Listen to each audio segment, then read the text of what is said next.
Hello नमस्कार दोस्तों, स्वागत है आपका एक बार फिर से आईबी नॉलेज में। हमने कल हिंदी की क्लास देखी थी, हिंदी जिसमें हमने देखा था विलोम शब्द देखे थे और समानार्थी शब्द देखे थे, पर्यायवाची शब्द देखे थे, विपरीतार्थी शब्द देखे थे, है ना।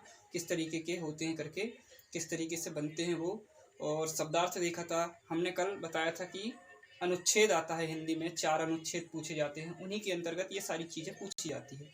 तो हमने विलोम शब्द, समानार्थी शब्द, पर्यायवाची शब्द, शब्दार्थ, ये सारी चीज़ें कल बता दी थी। और मैं बोला था एक वीडियो में मैं अनुच्छेद के बारे में बता दूंगा कि अनुच्छेद किस तरीके से हम हल करते हैं, जिसके अंतर्गत ये सारे क्वेश्चंस बनते हैं। अनुच्छेद में हम किस तरीके से जो पैराग्राफ हम बना के दिखाए थे वैसी लाइनिंग से, तो उन पैराग्राफ को हमें, एक पैराग्राफ जो रहता है उसको हमें पढ़ना रहता है और उनके जो 4-5 क्वेश्चन रहते हैं, उनके ऑप्शंस रहते हैं, उन ऑप्शन को यहाँ से अनुच्छेद से ढूंढ के हमें हल करना रहता है। मैंने कल बताया था इस चीज़ को, तो आज हम उसको देख लेते हैं कि अनुच्छेद हमें हल कैसे करना है, मतलब अनुच्छेद हमें करना किस तरीके से है, इनको पढ़ना है, इनके क्वेश्चन आंसर यहाँ से निकालना कैसे है। ठीक है, तो हम चलो सबसे पहले एक पैराग्राफ दिया है, इसे ही अनुच्छेद कहते हैं, जो तुम्हारे नवोदय के पेपर में आते हैं। 4 अनुच्छेद आते हैं हिंदी में, और कुछ नहीं आता, 4 अनुच्छेद के अलावा कुछ भी नहीं आता। ठीक है, तो ये 4 अनुच्छेद में से उन्हीं को हमें पढ़ना रहता है और उनके क्वेश्चन आंसर इसी में से ढूंढना पड़ता है। तो एक अनुच्छेद में करके दिखा दे रहा हूँ, बाकी आप करिएगा। ठीक है, तो सबसे पहले क्या है यहाँ पे देखो जरा। एक गांव में एक साहूकार रहता था। ठीक है, उसका नाम दयाराम था। एक बार पढ़ना है अनुच्छेद को, अच्छे से समझ के पढ़ना। ठीक है, दिमाग में बैठा के पढ़ना है अच्छे से। ठीक, तो हमें एक बार में पढ़ना, समझ के पढ़ना है। एक गांव में एक साहूकार रहता था। ठीक है, उसका नाम दयाराम था। क्या था? दयाराम था। गांव के सभी लोग उसे दया कहकर बुलाते थे। ठीक, उसने एक शेर की तरह दिखाई देने वाला कुत्ता पाला था। ठीक, क्या पाला था? कुत्ता पाला था जो कि शेर की तरह दिखाई देता था। ठीक है, जिसे वह शेरू कहकर बुलाता था। क्या कहकर बुलाता था? शेरू कहकर बुलाता था। ठीक है, दयाराम गांव का बहुत बड़ा कपड़ा व्यापारी था। क्या था वो? गांव का बहुत बड़ा कपड़ा व्यापारी था। ठीक है, वह अपने हाथों से बनाए हुए कपड़े बेचता था। ठीक है, उसके पास शहर से और दूर दूर से लोग कपड़े खरीदने आते थे। ठीक, एक दिन उसकी दुकान में आग लग जाती है, जिससे उसकी दुकान के सारे कपड़े जल जाते हैं और फिर उसकी आर्थिक स्थिति बिगड़ जाती है। ठीक, फिर वह व्यापारी अपने शेरू को बेचना चाहता है। ठीक, शेरू मतलब उसका कुत्ता। ठीक, वह उसका मूल्य 50,000 रखता है और फिर एक व्यक्ति उसको 42,000 में खरीद लेता है। ठीक, कितने में खरीद लेता है? 42,000 में। फिर वह व्यापारी उन पैसों से एक नया व्यापार शुरू करता है। वह व्यापारी मतलब साहूकार दयाराम। ठीक है, वह फिर से एक नया व्यापार शुरू करता है। अब इस पैराग्राफ को हमने एक बार पढ़ लिया, अच्छे से समझ लिया। ठीक है, समझ लिया। अब क्या है, इनके क्वेश्चंस रहते हैं 5 क्वेश्चन। पेपर में भी इसी तरह 5 क्वेश्चन आते हैं। ठीक है, हमने एक बार पढ़ लिया, समझ लिया। अब क्वेश्चन हमें देखना है और इनके आंसर भी इसी के अंदर होंगे, उसे हमें ढूंढ ढूंढ के लिखना है। ठीक है, ठीक, तो सबसे पहला क्वेश्चन क्या है, इनके क्वेश्चन हम देखते हैं। सबसे पहला क्वेश्चन है, गांव के लोग साहूकार को क्या कहकर बुलाते थे।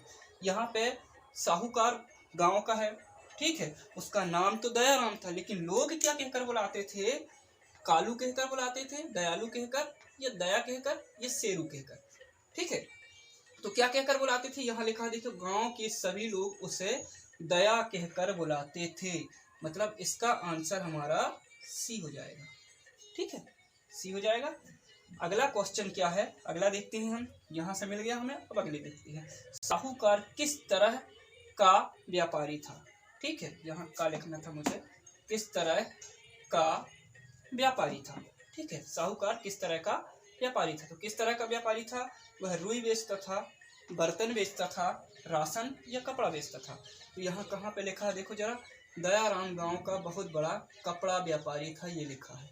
ठीक है, मतलब कि किस तरह का व्यापारी था वो? कपड़ा का व्यापारी था। ठीक है, अगला क्वेश्चन देखें। व्यापारी ने किस जानवर को पाला था। कौन से जानवर को पाला था? शेरू को पाला था, कुत्ता को पाला, घोड़ा को, या बैल को पाला था।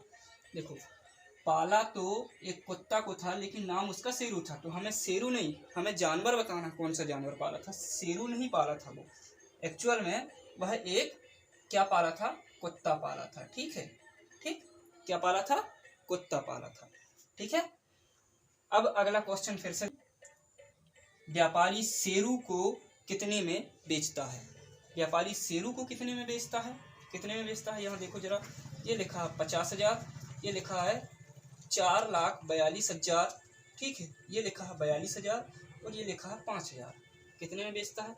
यहाँ पे वह व्यापारी क्या है, शेरू को बेचना चाहता था और उसका मूल्य 50,000 रखता है, 50,000 मूल्य रखता है। लेकिन क्या होता है, फिर एक व्यक्ति उसको 42,000 में खरीदता है। मतलब कितने में बेचा उसने, 42,000 में बेचा। ठीक है, ना कि 50,000 में। 50,000 मूल्य रखता है, लेकिन बेचता कितने में है, 42,000 में। ठीक।